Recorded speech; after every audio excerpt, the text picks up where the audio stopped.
Hello guys, welcome to Dharti's kitchen. આજે આપણે બનાવવા જઈ રહ્યા છીએ સિંધીસ ફેમસ દાળ પકવાન।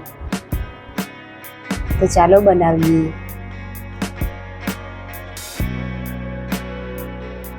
દાળ પકવાન બનાવવા માટે સૌપ્રથમ આપણે ચણાની દાળ લઈશું અને અડધો કલાક માટે પાણીમાં પલાળીને રાખી દઈશું। હવે પકવાન બનાવવા માટે એક વાટકી મેદો લઈશું, એમાં અડધી વાટકી સૂજી ઉમેરીશું, એમાં અડધી ચમચી જીરું અને અડધી ચમચી હિંગ ઉમેરીશું।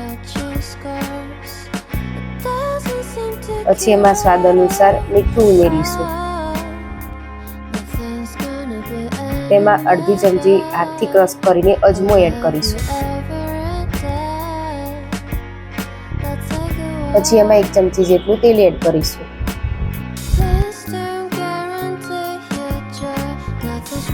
પછી એને હાથની મદદથી બરાબર મિક્સ કરીશું। પછી તેમાં થોડું થોડું પાણી ઉમેરીને લોટ તૈયાર કરી દઈશું।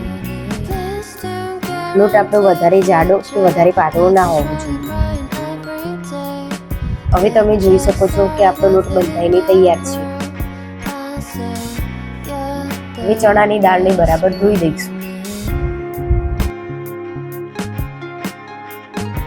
હવે પલાળેલી દાળને કુકરમાં ઉમેરીશું, એમાં 1 ગ્લાસ પાણી ઉમેરીશું। પછી એમાં હળદર અને સ્વાદ પ્રમાણે મીઠું ઉમેરીશું। આપણી દાળ બફાઈ ગઈ છે, હવે એને મેશ કરી દઈશું। હવે આપણે દાળનો વઘાર કરીશું। એની માટે એક તપેલીમાં તેલ ગરમ થવા માટે મૂકી દઈશું।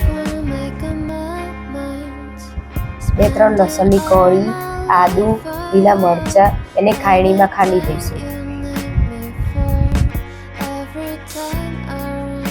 હવે ગરમ થયેલા તેલમાં જીરું ઉમેરીશું, થોડા કરી પત્તા ઉમેરીશું અને તૈયાર કરેલી લસણ મરચાં અને આદુની પેસ્ટ એડ કરીશું। પછી એમાં બાફેલી દાળ ઉમેરીને હલાવી દઈશું। એમાં સ્વાદ પ્રમાણે મસાલા ઉમેરીશું, જેવા કે લાલ મરચું પાવડર, હળદર પાવડર, ધાણા જીરું પાવડર, મરી પાવડર, ગરમ મસાલો અને સ્વાદ પ્રમાણે મીઠું ઉમેરીશું। બધું જ બરાબર હલાવી દઈશું અને 10 મિનિટ માટે ગરમ થવા દઈશું।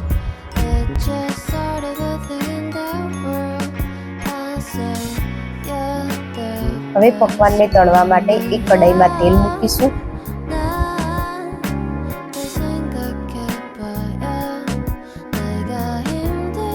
હવે મીડિયમ સાઈઝના પકવાન તૈયાર કરી દઈશું અને એને સ્પૂનની મદદથી કાણા પાડી દઈશું।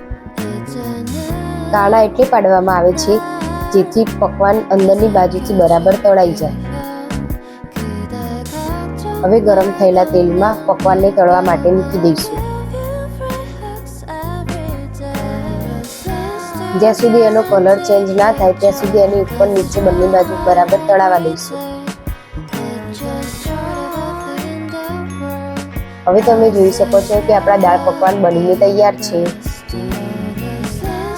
Thank you for watching my video. Please આવા વધુ જ વિડીયો જોવા માટે મારી ચેનલને લાઇક, શેર એન્ડ સબસ્ક્રાઈબ કરી દેજો।